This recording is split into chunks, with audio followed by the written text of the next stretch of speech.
지금 그 성경에 멜기세덱이라고 하는 사람이 등장하죠. 이 멜기세덱과 아브라함 사이에 있었던 일을 소개하면서 아브라함에게서 10분의 1, 11조를 받은 이 멜기세덱은 지극히 높은 사람이다. 그리고 이 멜기세덱이 예표하고 있는 예수님은 정말 우리가 경배해야 할 지극히 높은 자다. 이것을 오늘 본문이 말씀해 주는 겁니다.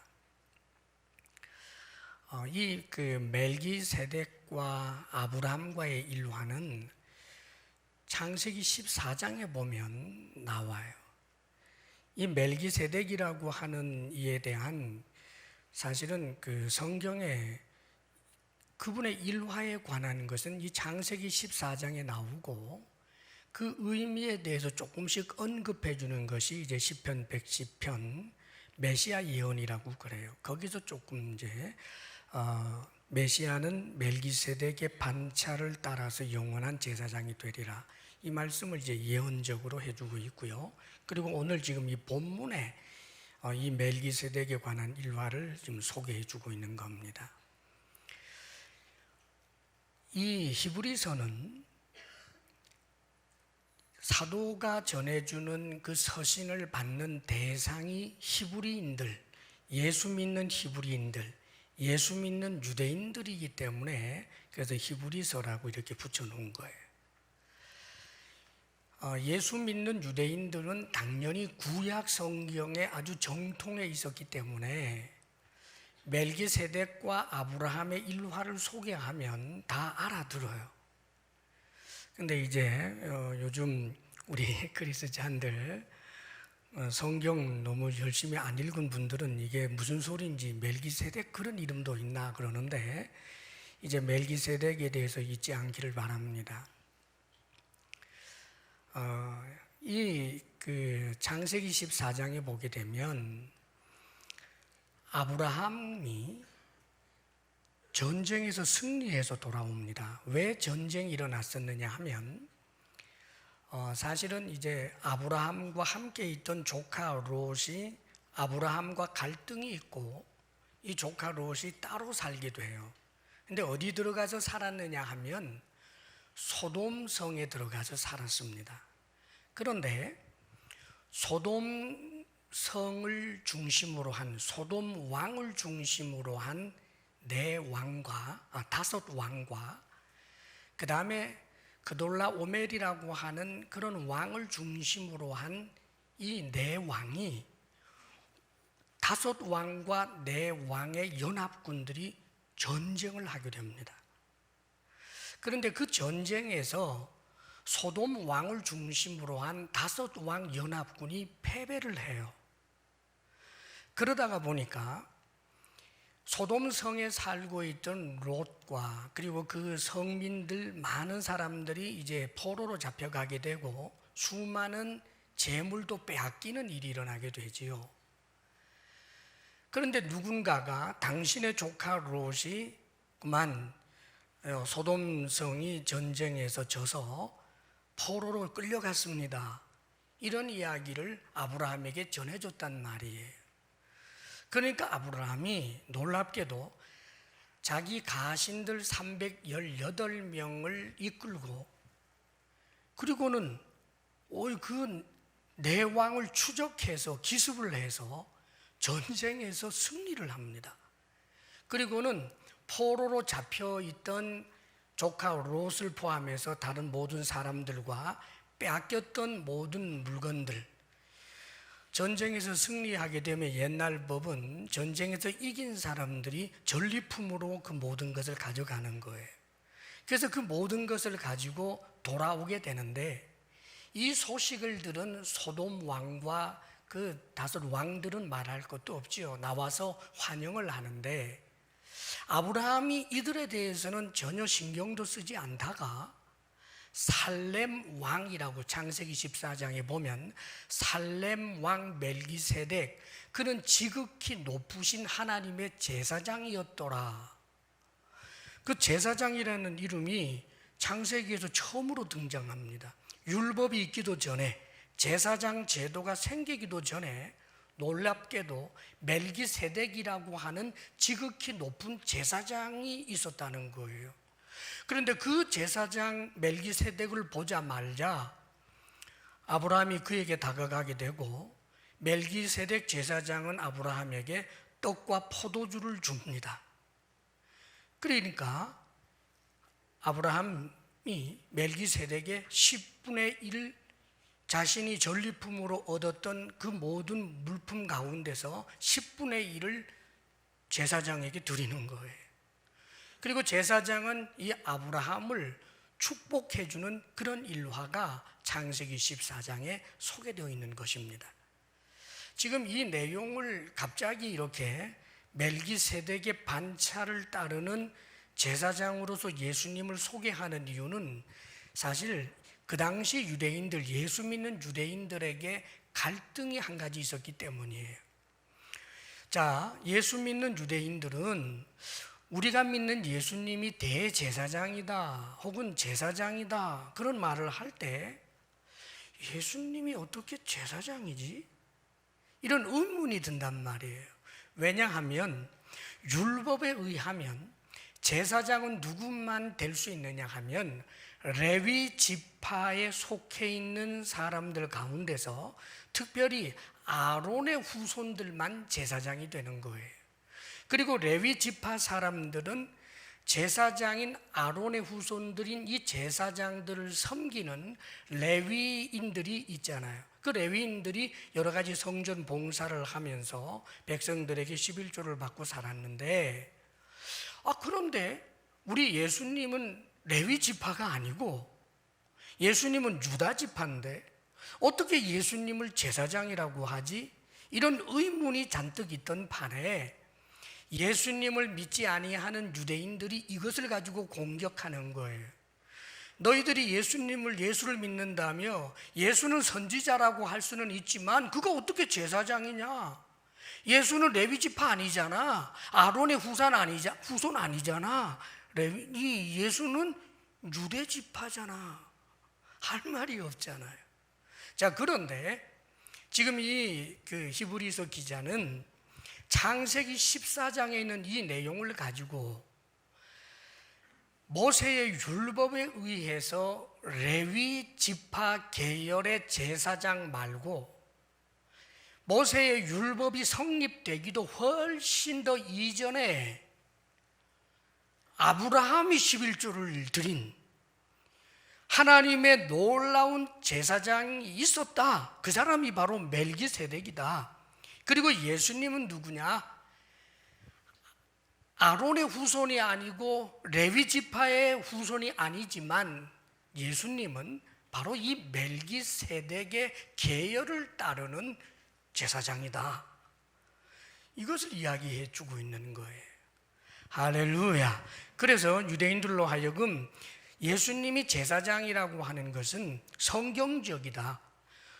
성경에 보면 레위 지파 아닌 사람 멜기세덱이 제사장이라고 성경에서 기록해 준 적이 있고, 그리고 시편 110편에 보면 원래 시편 110편은 그 메시아 예언시예요. 메시아 예언시.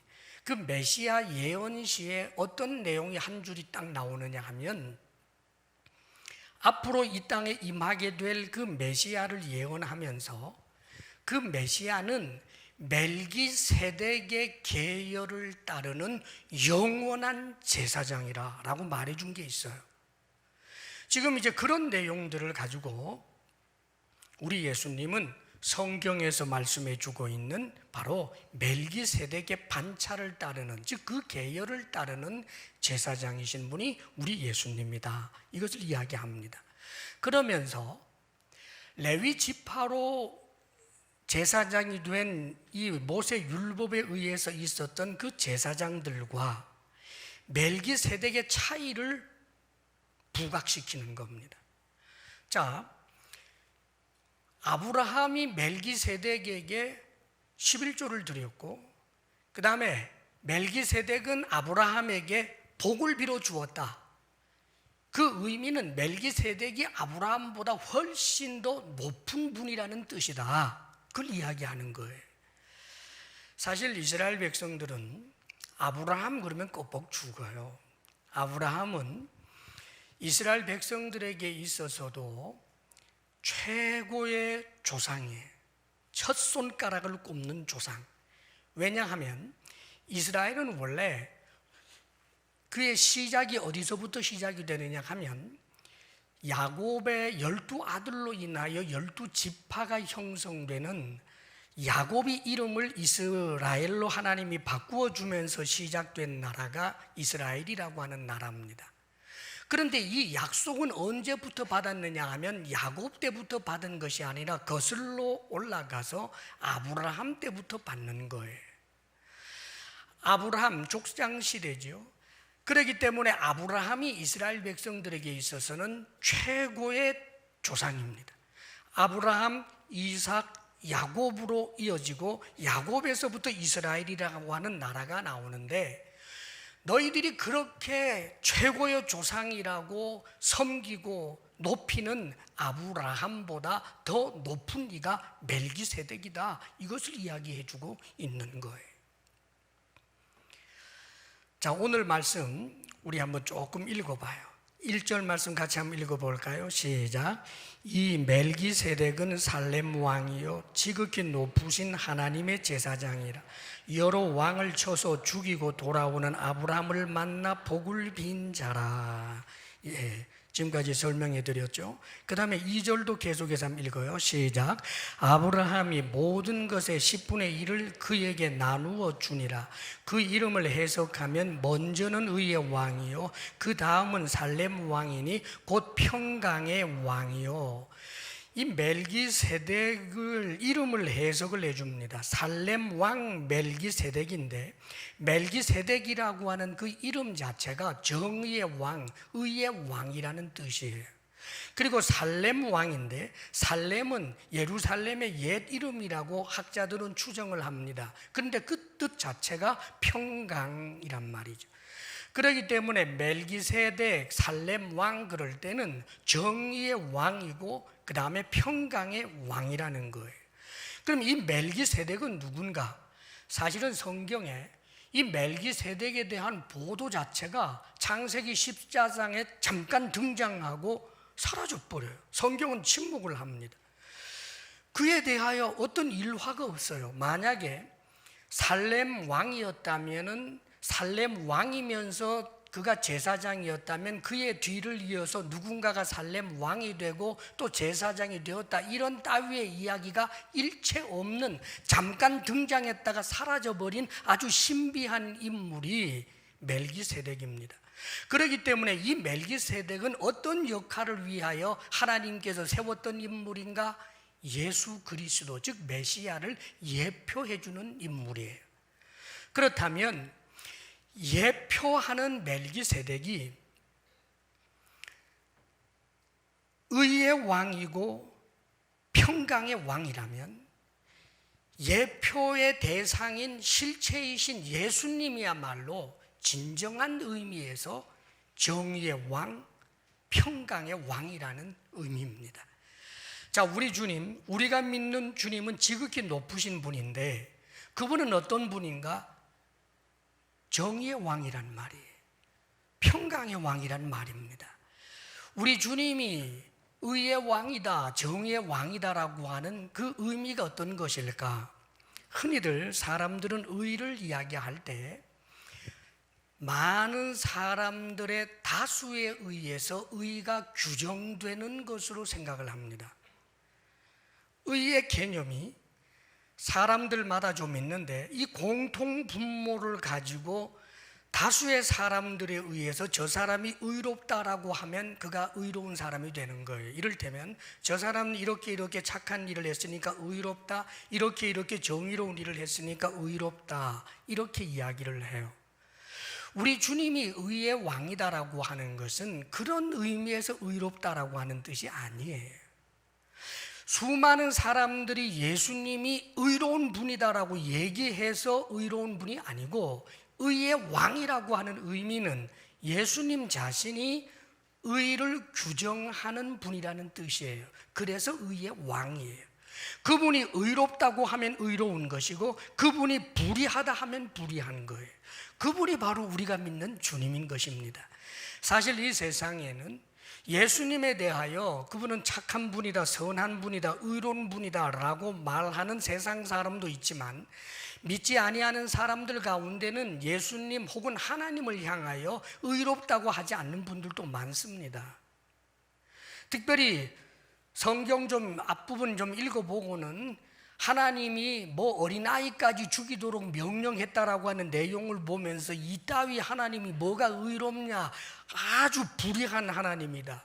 하나님이 정말 의롭고 사랑이 있다면 지옥을 만들지 말아야지, 뭐 자기 안 믿는다고 지옥에 쳐넣는 게 뭐가 의롭냐 이러면서 하나님을 불의하다라고 말하는 사람들이 세상에는 지천으로 있어요. 사랑하는 여러분, 우리 주님은 사람들이 의롭다고 해서 의로운 분이 아니라 그분 자체가 의롭고 그분이 의를 규정하는 분이라는 말입니다.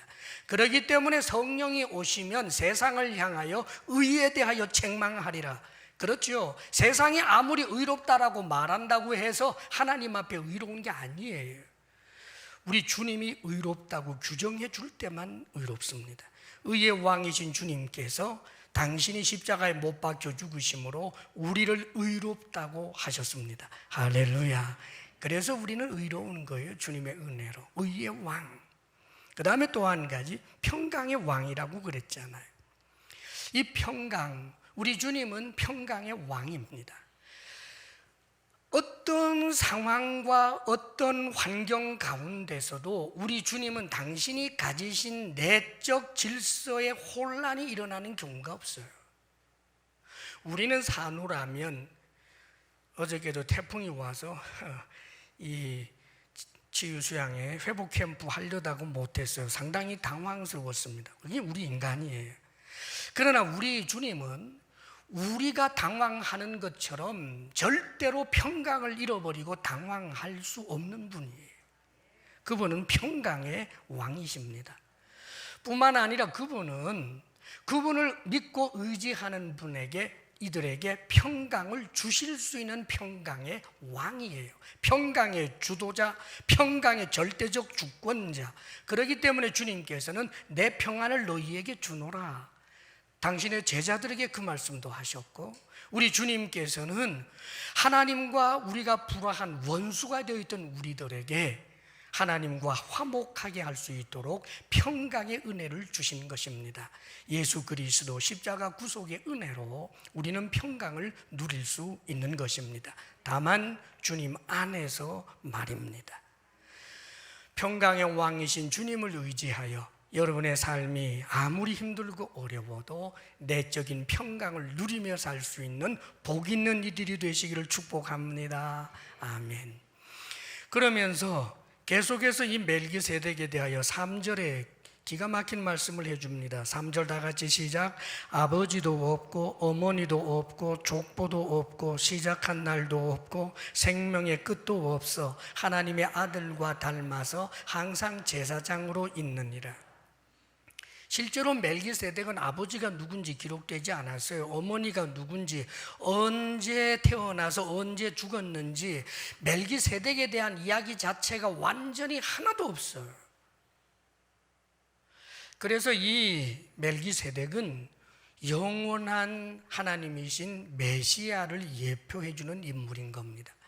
자, 우리 주님, 우리가 믿는 주님, 멜기세덱이 예표가 되어 주셨고 실제로 실체가 되시는 메시아이신 우리 주님은 어떤 분인가? 이 말씀 그대로 그분에게는 아버지도 어머니도 족보도 시작한 날도 생명의 끝도 없는 영원한 존재 하나님이십니다. 하늘과 땅과 그 가운데 모든 것을 만드신 분, 그분이 바로 우리 주님이십니다. 그런데 놀라운 신비가 있습니다. 이 영원한 하나님이신 우리 주님께서는 사람이 되셨어요. 사람이 되셔서 사람들 사이에 있는 그 법과 관례를 가지고 말할 때는 우리 예수님에게 아버지가 있었습니다. 목수 요셉이라고 하는 아버지 말입니다. 예수님에게는 어머니가 있었습니다. 동정녀 마리아 말입니다. 우리 예수님은 원래 시작도 끝도 생명의 끝도 없는 분이지만 놀랍게도 그분은 사람으로서 시작한 날이 있습니다. 우리가 성탄절만 되면 축하하고 기뻐하지 않아요? 뿐만 아니라 우리 주님께서는 끝이 있었습니다. 육신의 생명이 다하는 십자가에 못 박혀 죽는 그날, 역사적인 그날 있었단 말입니다. 참으로 놀라운 일입니다. 왜 그렇게 하셨을까요? 우리에게 영원한 은혜를 주시는 영원한 제사장으로서 우리에게 큰 은혜를 주시기 위하여 주님께서는 하나님이면서도 사람이 되신 분입니다. 그러나 잊지 마십시오. 그분이 하나님이셨다가 우리와 똑같은 사람이 되고 우리와 똑같이 죽고 우리와 똑같이 끝장났다면 무슨 의미가 있겠습니까? 그분은 부활하셨고, 그래서 그분은 하나님이면서 사람이시고 참으로 놀라운 신비한 그런 존재가 되어서 지금도 영원한 제사장, 항상 제사장으로 있느니라. 그렇습니다. 우리 주님은 하나님의 보좌 우편에 앉아 계시는 항상 존재하시는 제사장, 우리를 위하여 중보하시는 제사장, 우리를 긍휼히 여겨주시는 제사장으로, 우리를 편들어 주시고 우리를 위하여 주시는 제사장으로 항상 계시는 분입니다. 할렐루야. 이분이 우리가 믿는 주님이에요. 그래서 지금 이 히브리서 기자는 예수 믿는 유대인들에게 더 이상 당황하지 말아라. 우리 예수님은 일반 제사장들과 비교할 수 없는 영원한 제사장이다. 지극히 높으신 분이다. 그 이야기를 하십니다. 그러면서 우리 주님이 지극히 높으신 분이다라고 하는 그 이야기를 아브라함이 멜기세덱에게 11조를 드린 부분을 가지고 그 설명을 하고 있어요. 자, 이제 한 장 넘겨서 봅니다. 4절 말씀 우리 같이 한번 읽겠습니다. 시작. 이 사람이 얼마나 높은가를 생각해 보라. 조상 아브라함도 노량물 중 10분의 1을 그에게 주었느니라. 이스라엘 백성들이, 유대인들이 최고라고 여기는 아브라함도 11조를 드린 대상, 지극히 높은 분이라는 뜻입니다. 11조를 받는 대상이 멜기세덱이었기 때문에 이 멜기세덱은 아브라함보다 훨씬 더 높은 분이라는 뜻이죠. 그런 논조로 계속해서 이제 10절까지 쭉 말씀해 주고 있는데 5절 말씀을 우리 같이 한번 읽어요. 5절 다 같이 시작. 레위의 아들들 가운데 제사장의 직분을 받은 자들은 율법을 따라 아브라함의 허리에서 난 자라도 자기 형제인 백성에게서 10분의 1을 취하라는 명령을 받았으나, 자, 일반 제사장들은 다 레위 지파 사람들이에요. 레위 지파 가운데서 특별히 아론의 후손들이 제사장이 됩니다. 그런데 레위 지파 사람들은 일반 다른 이스라엘 사람들에게 11조를 받아요. 그 다음에 이 레위 지파 사람들은 자신들이 받은 11조 가운데서 또다시 11조를 구별하여 제사장에게 드립니다. 그렇게 해서 이 구약에서 쭉 이야기해 주는 것은 일반 백성들보다 성전에서 일하고 있는 이 레위인들이 더 높은 사람, 그리고 그 위에 제사장을 이야기하면서 놀랍게도 이 멜기세덱은 6절에 이렇게 말씀해 줍니다. 6절 다 같이 시작. 레위 족보에 들지 아니한 멜기세덱은 아브라함에게서 10분의 1을 취하고 약속을 받은 그를 위하여 복을 빌었나니. 자, 멜기세덱은 레위 족보에 들지 않았다. 그렇죠. 멜기세덱이 등장할 때 레위 지파라고 하는 자체가 없었어요. 이스라엘이라고 하는 나라 자체가 없었어요. 아직은 율법이 등장하기도 전이에요. 모세도 없었어요. 그런데 이 멜기세덱에게 이스라엘 백성들의 최고의 조상이라고 할 수 있는 아브라함이 10분의 1을 드렸으니 멜기세덱이 아브라함보다 더 높은 사람이다, 그런 이야기를 하는 것입니다. 그러면서 이 높은 사람 멜기세덱이 무엇을 했는가? 7절 말씀 다 같이 시작. 논란의 여지 없이 낮은 자가 높은 자에게서 축복을 받느니라. 이 멜기세덱이 11조를 받는 높은 자인데 11조를 받고 나서 그에게 말하자면 복을 빌어 주었다는 거예요. 사랑하는 여러분, 이것은 우리에게 중요한 의미를 던져줘요. 결국 멜기세덱이 예표하는 이는 우리 주님이신데, 주님께서는 지극히 높은 분이어서 11조를 받기에 합당하신 분이에요. 그분은 하나님이시기 때문에. 그런데 이 하나님이신, 말하자면 우리 주님께서는 멜기세덱처럼 복을 빌어줍니다. 놀랍게도 멜기세덱이 아브라함에게 복을 빌어준 것처럼 우리 주님께서 우리를 복되게 하셨단 말이에요. 이 복을 빌어준다라고 하는 것은 립서비스를 말하는 게 아니에요. 누군가를 복되게 하는 거예요. 자신을 섬기고 인정하는, 주의 주되심을 인정하는 이들을 복되게 하는 일, 이것을 지금 축복이라고 말해주는 것입니다. 우리 주님이 그런 분이에요. 주를 믿는 자에게 영생을 주십니다. 주님께서 우리에게 영생을 위하여 당신 자신을 주셨습니다. 전날에 멜기세덱이 떡과 포도주를 준 것처럼 예수님은 당신의 피를 주시고 당신의 몸을 주셨습니다. 그리고 십자가에 못 박혀 죽으심으로 우리를 섬기심으로 우리를 복되게 하셨습니다. 우리가 믿는 주님은 지극히 높은 분이셔서 우리에게 경배받고 우리에게 11조를 받고 받기만 해도 될 뿐이지만, 놀랍게도 당신 자신을 낮추어서 우리를 섬겨주시고 당신의 생명을 주시면서 우리를 복되게 하신 분, 그분이 우리가 믿는 예수님이십니다. 할렐루야. 자, 그렇다면 우리는 어떤 사람이어야 하겠습니까, 여러분? 예수 믿는 사람들은 누군가? 예수를 믿는다고 하는 것은 예수님을 믿고 저만치 두고 다만 따라가는 것을 말하지 않고, 그것이 전부가 아니고 예수를 믿는다라고 할 때는 예수님과 하나됨을 이야기해요. 예수님은 머리, 우리는 그분의 몸입니다. 그래서 예수 그리스도를 믿는 이들은 우리 주님의 영광 속에 함께 들어갑니다. 그분이 하나님의 아들인 것처럼 우리가 하나님의 자녀가 되고, 그분이 영원하신 것처럼 우리들도 영생을 얻게 되는 것입니다. 우리는 그분이 가지신 모든 하나님의 자녀된 그분의 받아야 할 모든 상속을 우리가 함께 받는 자가 된 거예요.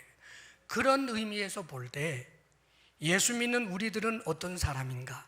이 세상의 어떤 권력자보다, 이 세상의 어떤 돈 많은 사람들보다 더 존귀한 존재가 예수 믿는 사람들입니다.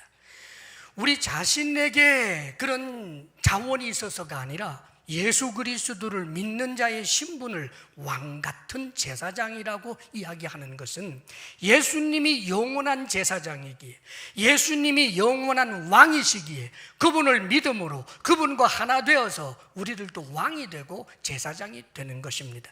그런 의미에서 우리는 이 세상의 그 어떤 존재들보다 존귀한 사람들입니다. 우리 서로 인사해요. 존귀한 분을 만나서 영광입니다. 존귀한 분을 만나서 영광입니다. 예, 누추하게 입었다고 무시하면 안 돼요, 여러분. 못생겼다고 무시하면 안 돼요. 존귀합니다. 자, 그런데 여러분, 우리 주님께서 지극히 높지만 다른 일을 복되게 하신 삶을 사셨잖아요.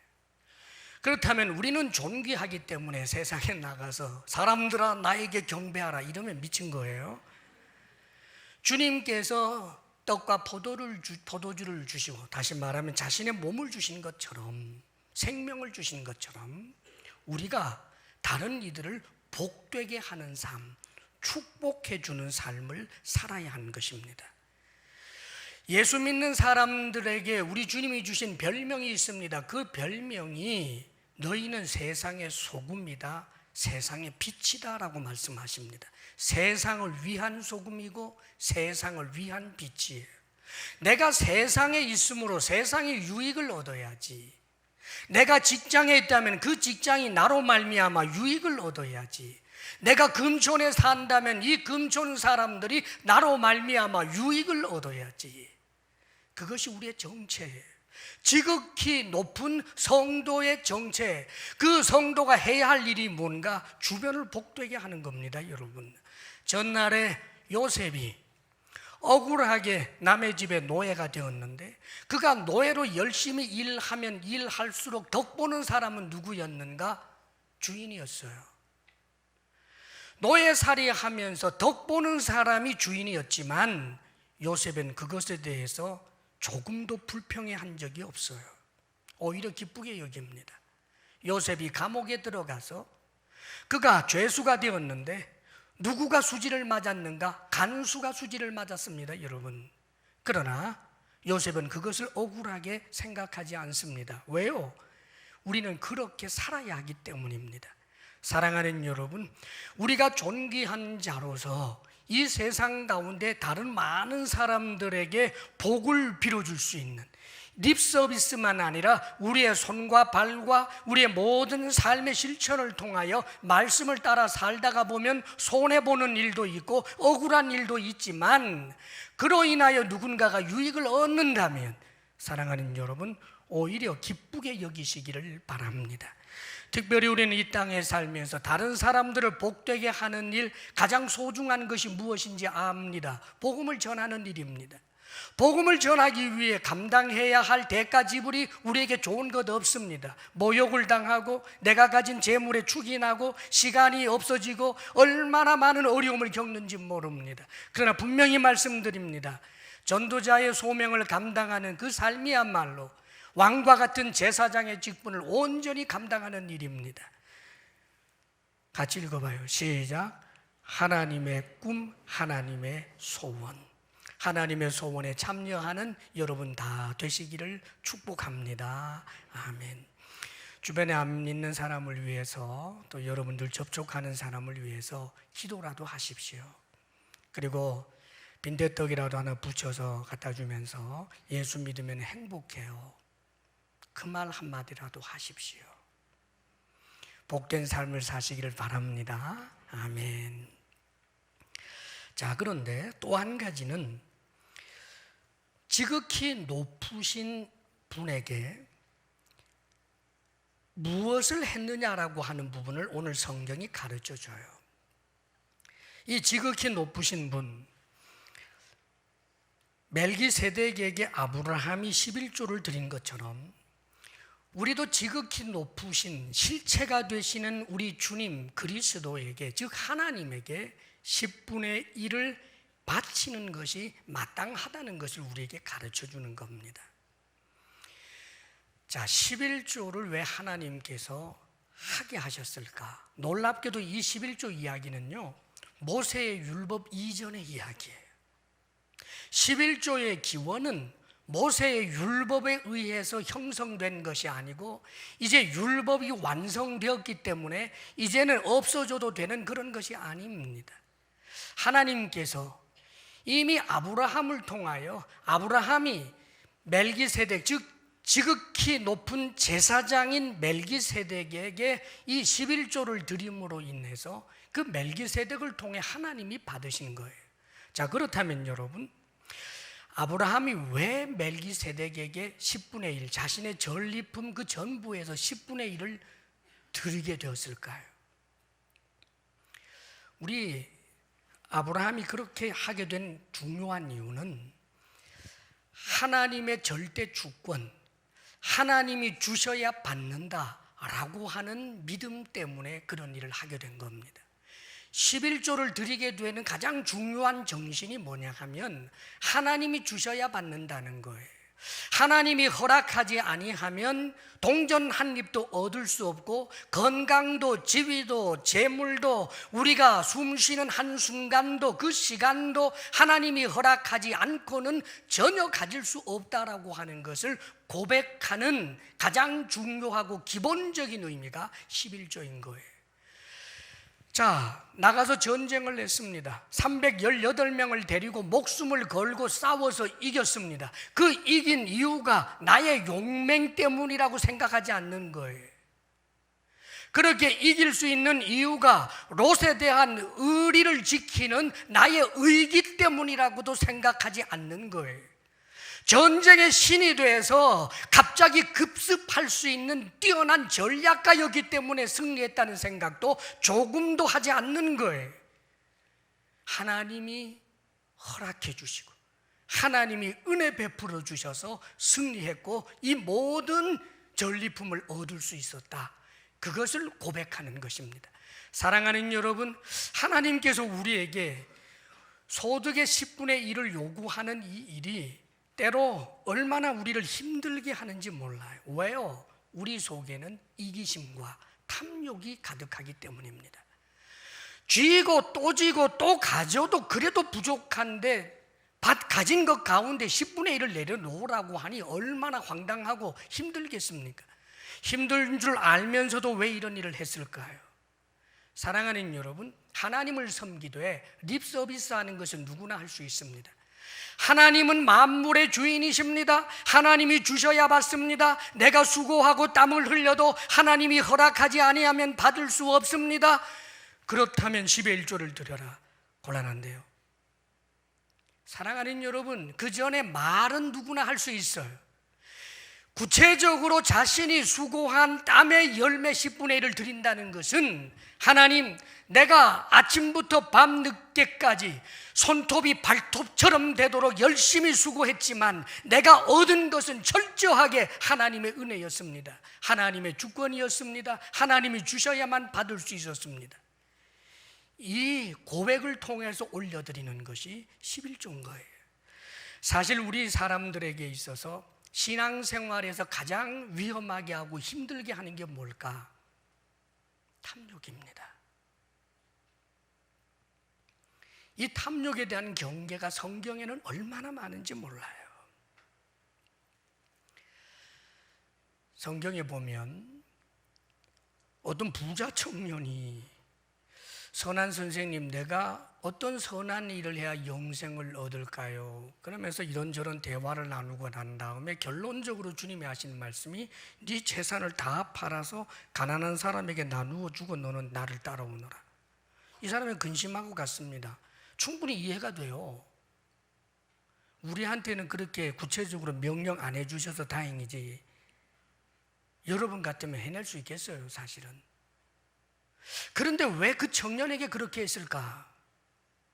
그 청년은 계명도 잘 지켰다고 큰 소리 치고 있는데 문제가 하나 있어요, 여러분. 이 청년이 영생을 요구합니다. 죽기 싫은 거예요. 지금 부자인 걸요. 지금 관리란 말입니다. 지금 그가 사실은 이 땅에 살지만 사실은 그는 낙원에서 사는 거예요. 수고하지 않아도 땀 흘리지 않아도 엄청나게 많은 재산이 있고 그는 높은 관리이기 때문에 옛날에 벼슬을 한다는 것이 얼마나 대단합니까? 죽기 싫어요. 그래서 영생을 요구하는 것입니다, 여러분. 그에게 있어서 진정한 하나님은 그가 가지고 있는 벼슬과 그가 가지고 있는 재물이었어요. 그걸 버리지 않고는 절대로 하나님의 사람이 될 수 없기 때문에 주님께서는 그런 요구까지 하신 것입니다. 사랑하는 여러분, 우리가 재물에 대하여 갖고 있는 생각들, 때로는 그것이 우상이 될 때가 얼마나 많은지 몰라요. 우리의 삶의 처지와 형편이 힘들고 어려운 그런 일들이 얼마나 많겠습니까?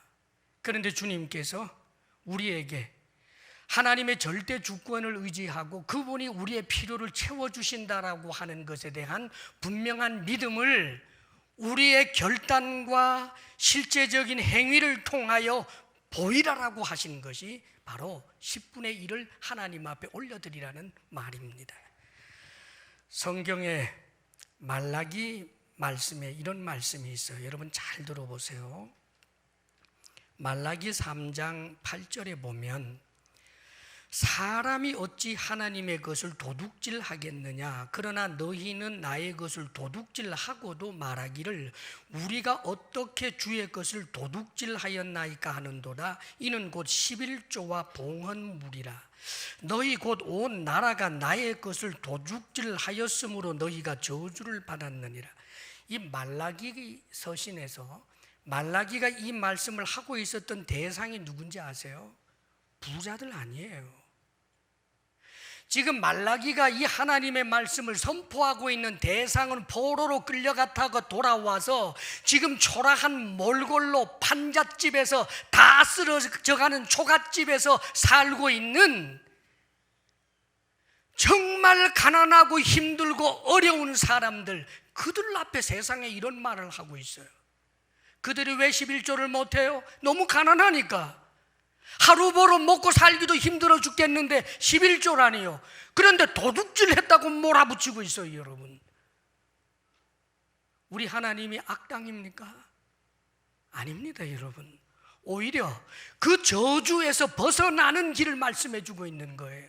계속해서 이렇게 말씀하십니다. 만군의 여호와가 이르노라, 너희의 온전한 11조를 창고에 들여 나의 집에 양식이 있게 하고 그것으로 나를 시험하여 내가 하늘 문을 열고 너희에게 복을 쌓을 곳이 없도록 붓지 아니하나 보라. 만군의 여호와가 이르노라, 내가 너희를 위하여 메뚜기를 금하여 너희 토지 소산을 먹어 없애지 못하게 하며 너희 밭에 포도나무 열매가 기한 전에 떨어지지 않게 하리니 너희 땅이 아름다워짐으로 모든 이방인들이 너희를 복되다 하리라. 만군의 여호와의 말이니라. 지금 초라해요. 주변의 사람들이 선민 이스라엘이라고 하는 자들이 나라가 망해서 바벨론으로 포로로 잡혀갔더니 돌아와서도 저몰골로 사는구나, 다 조롱거리가 되어 있는데, 지금 이들이 이런 삶의 처지에서 벗어나지 못하는 이유가 뭔가? 하나님의 것을 도둑질하고 있기 때문이라는 거예요.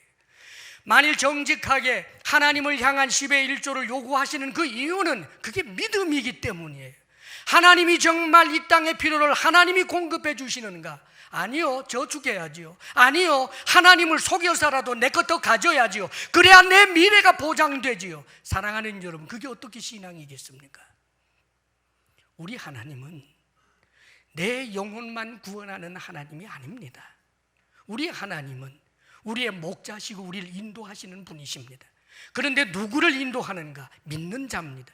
믿는 자는 누구십니까? 믿는다라고 말만 하는 자가 아닙니다. 여러분, 재물을 자신의 신으로 삼지 않는 이들, 하나님의 말씀에 순복하며 가장 기본적인 것에 대해서 오히려 기쁨과 감사로 하나님 앞에 드릴 뿐만 아니라 그것도 모자라서 감사할 이유와 감사할 내용을 찾아서 더욱더 감사를 드리고, 그것도 모자라서 하나님 앞에 전부를 드리고자 하는 그런 삶을 살아내는 이들. 사랑하는 여러분, 이런 드림에 대한 간증의 이야기들은 얼마나 지천인지 몰라요. 다만 듣지 않고 믿지 않고 결국은 내 힘과 내 방식으로만 살겠다라고 하는 그런 삶은 마치 잎사귀가 무성하기만 한 열매 없는 그런 마음의 밭과 같아서 하나님께 영광을 돌려드리는 열매 없는 삶을 살 수밖에 없는 것입니다. 사랑하는 여러분, 오늘 저는 용기를 내어서 이 말씀을 전합니다. 본문에 있는 말씀이기 때문입니다. 여러분 중에 하나님 앞에 드림에 이런 문제를 가지고 시험에 드는 어리석은 자가 없기를 바랍니다. 사랑하는 여러분, 교회의 재정을 넉넉하게 하기 위하여 목사가 하는 꼼수 정도로 생각하는 이가 한 사람도 없기를 바랍니다. 우리 주님은 당신이 하신 말씀에 책임지시는 분이십니다. 주님 앞에 정직하고 바르게 살아갈 수 있기를 주의 이름으로, 주님을 지극히 높여드리는 삶을 살 수 있기를 주의 이름으로 축원합니다. 기도하겠습니다. 사랑하시는 아버지여, 지극히 높으신 우리 주님께 우리가 예배로 올려드리며 우리가 소중하게 여기는 재물을 주님의 말씀을 따라 아버지여 결단하여 올려드리는 삶, 재물이 우리의 주가 되지 아니하고 모든 것을 주시는 주님만이 우리의 주권자이심을 온전히 고백하며 살아가는 우리들이 되게 하여 주옵소서. 주의 사랑하는 성도들의 예배가 하나님이 받으심직한 만한 예배 되도록 우리의 마음을 다스리게 하여 주옵소서. 예수님 이름으로 기도합니다. 아멘. 아버지 하나님, 지극히 높으신 하나님을 예배하며 지극히 높으신 하나님께 이 땅에서 소중하다 하는 것을 온전히 드려 경배하며 아버지여, 오직 하나님께로만 받기로 결심하여 재물을 주님으로 삼지 않고 왕과 같은 우리 주님만을 온전히 주로 삼아 왕과 같은 제사장으로 우리가 살아가게 하옵소서. 주의 주신 크신 은혜를 우리가 무엇으로 보답하겠습니까? 크신 은혜 생각하며 우리가 수고의 땀을 흘려 얻게 된 열매가 오직 주님께로부터 온 줄 알고 하나님 앞에 감사함으로 10의 1조를 올려드립니다. 아버지여, 감사의 이유와 조건을 찾아 더욱더 풍성한 감사로 하나님 앞에 올려드립니다. 아버지여, 어렵고 힘든 삶의 처지 가운데서도 하나님을 의지하며 힘을 다하여 올려드립니다. 사랑하시는 아버지여, 주님께서 받으실 만한 향기로운 예물이 되도록 우리의 허물을 그리스도의 보혈로 씻어주시고 우리의 드리는 이 연약한 물질조차도 온전하다 하시고 받아 주시옵소서. 사랑하시는 하나님, 주의 성도들에게 일터의 복을 주옵소서. 말씀을 따라 성실하게 일하게 하시며 물질의 선한 정직이로 살 때마다 하나님께서 약속하신 대로 수고의 땀을 얻되 풍성히 얻게 하여 주옵소서. 우리 성도들에게 건강의 복을 주옵소서. 마음의 평강을 주옵소서. 부부사랑 돈독하게 하옵소서. 우리들의 자녀가 지극히 높으신 하나님을 온전히 예배할 줄 알게 하여 주옵소서. 이제는 우리 주 예수 그리스도의 크신 은혜와 하나님 아버지의 한없는 사랑과 성령의 교통하심과 충만케 하심이 지극히 높으신 주님을 예배하며 드리며 살겠습니다. 결단하며 나아가는 사랑하는 모든 성도들 위해 이제로부터 영원토록 함께 하시기를 간절히 축원하옵나이다. 아멘.